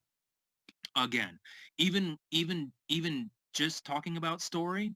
We're unveiling more. We're continuing that story. We're finding out more pieces to what's going on in his life and of what's going on with everything else. Mm-hmm. Again, trying not to reveal anything. But again, it's Shenmue 1 and 2, but enhanced, right? Mm-hmm. We talk about simple things like the mud and the water and the stuff, right? It's a modern game, right? Mm-hmm. When they transferred 1 and 2 over to the PS4, because that's what I'm playing in. I'm playing on PS4. Mm-hmm. You know what I mean? Like, whatever. We kind of had to deal with some glitches and all that kind of stuff here and there, and sound was a little bit weird and all that stuff. Of course, we can all expect that Shenmue III is it's all, it's all great. It's all perfect. It's all beautiful. It sounds great, looks great. So it's Shenmue, but to the next level. Yeah. So. Yeah. Definitely, man. Definitely. Well, where can people find you again? No? Yeah, so if you look me up, Corey Marshall VoiceOver Pro, you'll be able to find me there. And yeah, watch out, because if you can't handle if you can't handle me, I will. The thing is that I don't know. I just let people know how I feel. And sometimes people can't handle it, so that's okay. I respect that. I mean, and it's a thing where it's like, it's kind of funny how in the way things are now, it's so easy for people to get offended. It's like people have different experiences, people have different opinions. Like, why? I dislike, and I'm not trying to go into a whole tirade about that, but I dislike the fact that people can't handle certain things, or they can't agree to disagree on things. It's like, sure, it's so different now. There's a lot of things that are contributing to that, but yeah. What's interesting is that oh yeah, you're right. Maybe we shouldn't go off on a tangent. We can talk. I guess the thing is that it's like when the opinions are stated. Yeah. I make comments on those opinions because I too have opinions. Mm-hmm. And I go off of what you tell me. So hey, you know what I mean? Like, see, I think maybe people misunderstand me online because they can't actually hear me talking. So maybe they think that I'm yelling at them on the other side, but I'm actually not. You know what I mean? Like, I'm just trying to hash out your opinion and give you mine. So yeah, like I'm actually having a conversation with you, but maybe on your side, maybe you think I'm yelling at you. So if anybody's listening to this, just know I'm not yelling at you. I'm actually just like, oh, that's interesting that you say that, because there's this, and that. And so, yeah, what do you think about that? It's really conversational on my side. Oh, man, I definitely got to get you back on the show, man. This has been truly awesome. I can't believe we've been talking for 2 hours. Has it? Oh, man, look at that. Holy crap. It has. Well, that's lots of material for you, right? But hopefully fans are okay with listening to me for. But then again, I guess if they're Shenmue fans, they probably listen to me for a couple hours anyway. So right. I mean, and this is not even the longest podcast I've ever done. I've had one where I went 5.5 hours. Oh man. Yeah, it was. I don't know how I did it, and I don't know how my guests kept talking. But 5.5 hours, I was like, yeah, I don't know if I can do that again, but I was gonna say, maybe you should be a voice actor, dude, because being in the booth for that long, that takes some skill. That takes, you know what I mean? Like you gotta have some pipes behind you. Oh man, you know how many voice actors that I'm friends with have told me that? They're like, Miguel, you should go into it. I'm like, but I'm in Hawaii. I'm so far away. They're like, move to LA, and I'm like, yeah, there you go. I'm like, I'm not against that thing. I'm not against moving to LA. I actually liked LA when I went there for E3, but that's happy wife, to an extent, happy life, and she wants to stay here. LA is a great town, but It's not the Hawaii life, that's sure. Yeah. Oh man. So yeah, definitely Corey, if you'd ever love to come on the show again, I'd love to have you on. This has been fantastic, and people, you will be able to find I'll leave links to all of Corey's social media down below in the podcast and the video and the audio format. You'll be able to catch this episode of the podcast on all outlets from Google Podcasts, Apple Podcasts, Stitcher, TuneIn Radio, SiriusXM, iHeartRadio, Spotify, coming soon to Pandora, and more. And it's also available on twitch.tv/Mekel Kasanova and youtube.com/Mekel Kasanova for the video versions. And with that being said, Corey and I are out. We will see you guys on the next one. Hey, did you enjoy this episode of the Kasanova Podcast? Well, I'm sure you did. And since you did, and you're wondering where else you can find it on every podcasting outlet. Yes, that includes Apple Podcasts, Google Podcasts, Stitcher, TuneIn Radio, iHeartRadio, Spotify, Launchpad DM by Podcast One, and so much more. And the only thing I ask of you is if you truly enjoyed it, even if you didn't enjoy it, please leave a rating and tell us what you thought of it, what you like, what you didn't like, and everything in between. And also, if you're looking for video formats of this podcast and many more, you'll be able to find them on youtube.com/Mekel Kasanova, as well as on twitch.tv/Mekel Kasanova, and new episodes every single Monday morning, 8 a.m. Eastern Standard Time. So, with that being said, this is Mekel Kasanova, Hawaii's favorite YouTuber. I am signing out. You guys have a great one.